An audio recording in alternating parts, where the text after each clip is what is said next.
வணக்கம். சீமான் அண்ணன் பேசிய கருத்தை உங்களுக்கு சுருக்கமாக சொல்ல போகிறேன். காணொலியை முழுமையாக பாருங்க. சீமான் அண்ணன் கூறியவை: திமுக ஜெயிச்சா வெறும் செய்தி, தட்சால், அவ்வளோதான். அது வெற்றி என்று அவன் எப்படி கொண்டாட முடியும்? வாக்கை பெறுவது வெற்றி, வாக்கை வாங்குவது அல்ல, பர்ச்சேஸ். ஆனால் புரட்சிகர மாறுதல் வர முடியும். எப்படி வர முடியும்? எளிய மக்கள், அதிகாரமற்ற பிள்ளைகள், பெரும் பணம் முதலீடு இல்லை, ஊடகங்கள் ஆதரவு இல்லை. ஒரு எளிய மகள், அவளுக்கு எந்த அரசியல் பின்புலமும் இல்லை.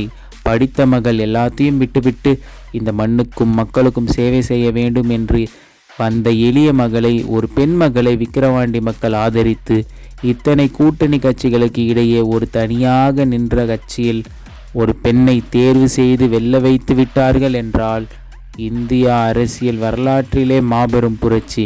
உலக அரங்கிலே எல்லா நாடுகளும் திரும்பி பார்க்கும் புரட்சிக்கான தொடக்கம் உலகெங்கிலும் இப்படி தான் நடந்திருக்கு. படித்த தம்பி தங்கைகளே, சமைக்கார் என்கிற நாடு உலக வரைபடத்தில் எங்கே இருக்கு? யாருக்கு தெரியும்? காட்டு பார்க்கலாம். ஆனால் உலகத்தில் சமைக்கா என்கிற நாடு இருக்கு என்பதை ஒரே ஒரு மகன், உசைன் போல்ட் என்கிற ஒரே மகன் ஓடி ஓடி ஓடி உலகத்தின் உயரத்துக்கு தன் தேசத்தை கொண்டு போய் நிறுத்திட்டான்.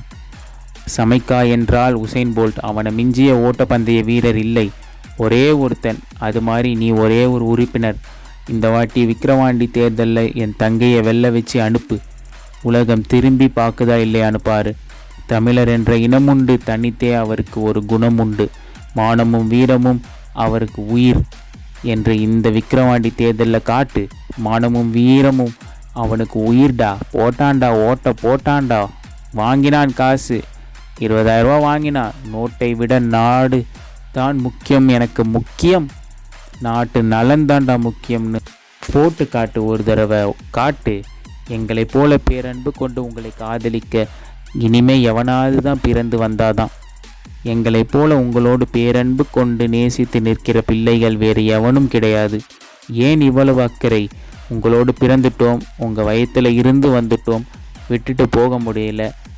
நீங்கள் போடுங்க, போடாமல் போங்க, மறுபடியும் வருவோம். ஏன் எங்களுக்கு போடாமல் போகிறீங்க? போடாமல் இருக்கிறது உங்கள் கடமைனா, உங்களுக்கு வேலை செய்வது, உங்களுக்காக போராடுவது எங்கள் கடமை. அதை நாங்கள் தொடர்ந்து செய்வோம். அவன் சொல்கிறான்ல, ஆற்றுக்குள்ளே ஒரு தேள் விழுந்துருச்சு. ஒரு ஞானி அவர் என்ன பண்ணுறாரு, அந்த தேலை எடுக்கிறாரு, அது கொட்டுது, கரையில் விடுறாரு. தண்ணிக்குள்ளே போகுது, தத்தளிக்குது, மறுபடியும் எடுத்து விடுறாரு, கொட்டுது. மறுபடியும் தண்ணிக்குள்ளே போகுது, மறுபடியும் எடுத்து விடுறாரு, கொட்டுது. சிஷியன் கேட்குறான், குருவே, அதுதான் நீங்கள் தொடும்போதெல்லாம் கொட்டுதில்ல, அப்புறம் எதுக்கு அதை பிடிச்சு பிடிச்சு கரையில் விடுறீங்க? அது அப்படியே விட்டுற வேண்டியது தானே. கொட்டுவது என்பது அதன் இயல்பு, எடுத்து கரையில் பாதுகாப்பாக விடணும் என்பது என் இயல்பு. அதனால் போடுவதும் போடாததும் மக்களின் உரிமை உணர்வு. ஆனால் அவர்களுக்காகவும் போராடுவது என் பிறவி கடன். அதனால் நான் செய்வேன், நாங்கள் செஞ்சிருவோம், என் தம்பி தங்கைகள் எல்லாரும் செய்வோம். இத்தனை தேர்தலில் என்னைக்காவது என்னை வெளில வச்சுருக்கீங்களா? ஒன்றும் இல்லை. ஆனால் நான் ஒதுங்கி நின்றுட்டேன்னா, வென்றால் பதவியில் இருப்போம், தோத்தால் அப்படியே விலகிடுவோம்னா அதை விட கோழைத்தனம் உலகத்திலே கிடையாது. தோல்வியில் தான் நாங்கள் அதிக உற்சாகம் பெற்று அதிக வீரியமாக செயல்படுவோம். 8 விழுக்காடை தொற்றுக்கோமா, 16 ஆக்க நினைப்போம். 16 24 ஆக்க நினைப்போம். 24 44 ஆக்க நினைப்போம். அதுதான் எங்களுடைய கனவு, இலக்கு. இந்த நாட்டை எப்படி மாற்றி படைக்க வேண்டும் என்ற கனவு எங்களுக்கு இருக்கு. அது எனக்கானது அல்ல, என் முன்னவருது. பல்லாயிரம் ஆண்டுகளாக என் இன முன்னோர்கள் தூக்கி சுமந்தது. அந்த கனவை எங்கள் உயிர் தலைவன் தூக்கி சுமந்தான். அவன் எங்களுக்கு கையளித்தான்.